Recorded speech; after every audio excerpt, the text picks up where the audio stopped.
15 minutos. Hablemos de economía, sobre todo tras la salida del ministro Mario Marcel. Es el ministro Nicolás Grau el que asume en la cartera de Hacienda y además en los propios comandos presidenciales hay movimiento en este sentido. Saludamos a esta hora a Alejandro Weber, que es decano de Economía, Negocios y Gobierno de la Universidad San Sebastián y ex subsecretario de Hacienda. ¿Cómo estás, Alejandro? Buenos días. Hola, Alejandro, buenos días.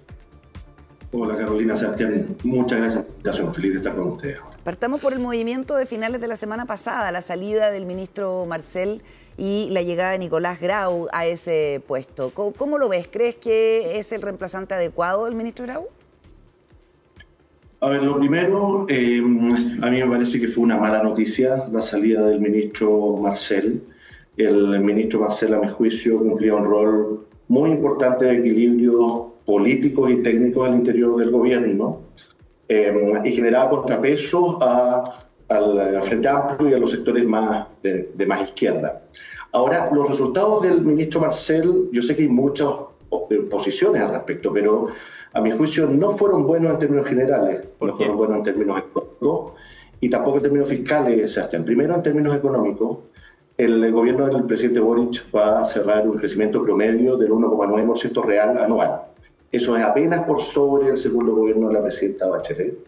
En términos de mercado laboral, hoy día tenemos 918.000 personas sin trabajo y si uno mira los datos administrativos de la Superintendencia de Pensiones, nos encontramos con que la informalidad laboral subió a 38% y que tenemos 65.000 trabajadores formales menos que hace 3 años y medio atrás. Y en términos fiscales, este gobierno profundizó el déficit fiscal que en los anteriores tuvo en promedio en torno a 1 punto del PIB, hoy ya está en promedio en 2 puntos del PIB, pero además con un problema serio en los últimos 2 años. Fíjense que en el último informe de Finanzas Públicas, el Ministerio de Hacienda señaló que el déficit este año sería de menos 1,8 puntos del PIB. Eso es una tercera variación en relación a las metas establecidas, pero si uno hace la proyección de los ingresos fiscales, que tendrían que crecer un 13% durante el segundo semestre, en realidad lo más probable es que estemos con un déficit más cercano a 2,8 puntos del PIB. Por eso es que el cierre de las finanzas de las cuentas públicas hoy día no es un buen cierre y ese es el principal desafío que tiene que asumir ahora en los 6 meses que quedan en nuestro grado. Sí, desde ese punto de vista, la principal discusión que viene para el ministro de Hacienda, Nicolás Grau, es la discusión de presupuesto, y eso tiene que ver mucho precisamente con lo que estabas planteando sobre la salud de las finanzas públicas, cuán grande o no es el déficit que va a quedar. ¿De qué forma primero se debería plantear esa discusión de presupuesto? ¿Qué es lo que esperas, por ejemplo, de la propuesta que haga el gobierno en esta materia? Sí, lo primero, Sebastián, es que el Consejo Fiscal Autónomo se ha pronunciado con bastante energía y ha señalado que, dadas las auguras fiscales negativas que se proyectan en los próximos años, esta administración actual, durante el 2025, debía haber hecho un ajuste fiscal en torno a los 1.500 millones de dólares.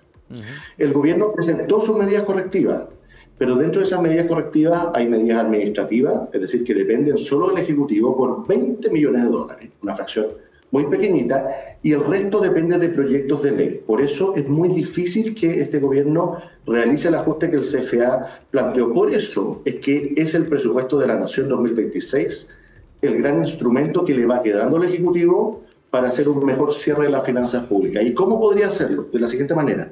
Cuando uno mira los últimos 10 años del presupuesto público, con excepción de la pandemia, que en un año aumentó 30% y al siguiente bajó 25% real, en promedio los presupuestos han crecido un 4% real. Si el ministro Grau se pusiera como meta que el crecimiento real del presupuesto fuera un 2% en lugar del 4% promedio, entonces permitiría un ahorro cercano a los 1.800 millones de dólares. Y eso sería una muy buena señal, un presupuesto austero, pensando en entregar finanzas públicas más sanas para la próxima administración. Estamos conversando con Alejandro Weber, decano de Economía, Negocios y Gobierno de la Universidad San Sebastián y ex subsecretario de Hacienda.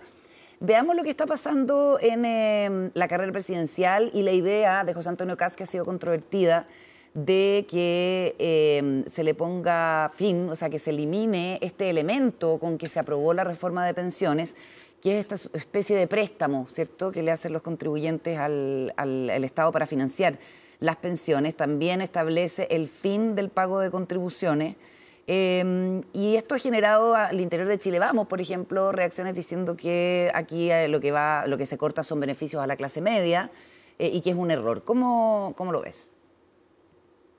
Sí, cuando uno mira los programas económicos de Evelyn Matei y de José Antonio Kast en general, hay bastantes coincidencias respecto a bajar el impuesto corporativo, reducir la permisología y hacer un ajuste fiscal. Pero hay algunos elementos del programa de Kast que aparecen inviables técnicamente, que seguramente son discursos de campaña, pero que es muy difícil de implementar. Vamos por partes. Primero, Carola, tú planteas respecto del préstamo. Aun cuando varios hayamos estado en contra en su momento de este préstamo de los trabajadores al Estado, estos recursos que permiten pagar una serie de beneficios en la reforma previsional, a mi juicio es inviable políticamente y no es razonable volver a abrir una discusión que ya está cerrada. El país tiene enormes necesidades en materia de seguridad, en materia de creación de empleo, y allí debieran estar puestos el foco de nuestras prioridades. Abrir la discusión previsional es generar otro forado en la discusión política y la verdad es que hoy día no tiene ningún sentido hacerlo. Por otro lado, Carola, tú mencionaste las contribuciones. Hoy día las contribuciones reportan al fisco cerca de 1 punto del PIB, cerca de 3.000 millones de dólares. Esos recursos van a los municipios. Entonces, si es que alguien plantea eliminar el pago de contribuciones por completo, la pregunta es, bueno, ¿cómo compensamos esos ingresos fiscales? Y sabemos que aquello que se elimina por ley, luego tiene que compensarse de alguna manera también por ley, porque de lo contrario, ¿cómo los municipios entonces van a tener esos recursos? Y por otro lado, hay otro componente de la propuesta de Kast que a mi juicio me parece también inviable, que es que ellos plantean avanzar en un ajuste fiscal de 6.000 millones de dólares en 1 año y medio, en 18 meses. Sí. Solo recordar que la vez en que más se pudo reasignar plata, no recortar, es decir, pasar de un bolsillo a otro, fue el año 2021 con el presupuesto ajustado de base cero, y se pudieron reasignar 1.800 millones de dólares. Entonces, pensar reajustar 6.000 millones en condiciones de que el presupuesto total, que son 90.000, solamente un 10% no está fijado por ley, la verdad es que no conocer cómo funciona la administración pública. Porque en el caso de Evelyn Matei, ahí la propuesta es ahorrar 2.000 millones de dólares por año, ¿cierto? Y en el acumulado del periodo de gobierno que eso llegue a 8.000. ¿Eso te parece viable o es la misma lógica?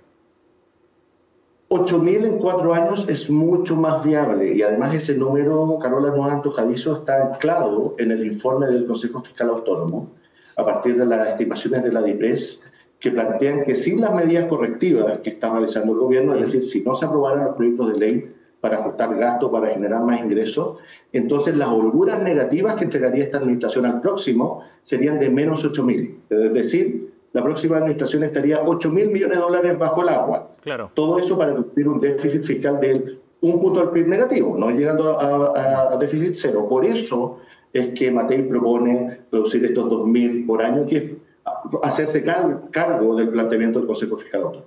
Ahora, entonces, en la práctica, las propuestas que está haciendo en su programa José Antonio Kast, ¿no son responsables fiscalmente? O sea, a mi juicio, lo que buscan es ser responsables fiscalmente, ¿no? La pregunta, yo creo, Sebastián, es si son viables, es decir, si se puede realizar o no. Y a mi juicio no es posible realizar un ajuste de 6.000 millones en 1 año y medio. Además, pensemos lo siguiente, el próximo gobierno va a tener que recortar plata, que es la primera vez que una administración tendría que hacer un recorte del gasto significativo. Después de haber hecho ese recorte, para tratar de llegar a un déficit de 1 punto del PIB, va a tener que implementar sus programas de gobierno. En promedio, los programas de gobierno cuestan entre 12.000 y 16.000 millones de dólares. Entonces, la pregunta es de dónde va a salir la plata para financiar mayores recursos en seguridad, en empleo, en transporte, en vivienda. No basta con reasignar. El componente de crecimiento económico es súper importante y sabemos que cada punto adicional de crecimiento del PIB entrega cerca de 800 millones de dólares al Estado. De ellos son 600 millones netos para generar buenas políticas públicas. Bien, Alejandro Weber nos ha acompañado esta mañana aquí en CNN Chile Radio. Gracias por el contacto, Alejandro. Muchas gracias a los dos, que estén muy bien. Buenos días, buena semana. 11:25, nos vamos a la moneda.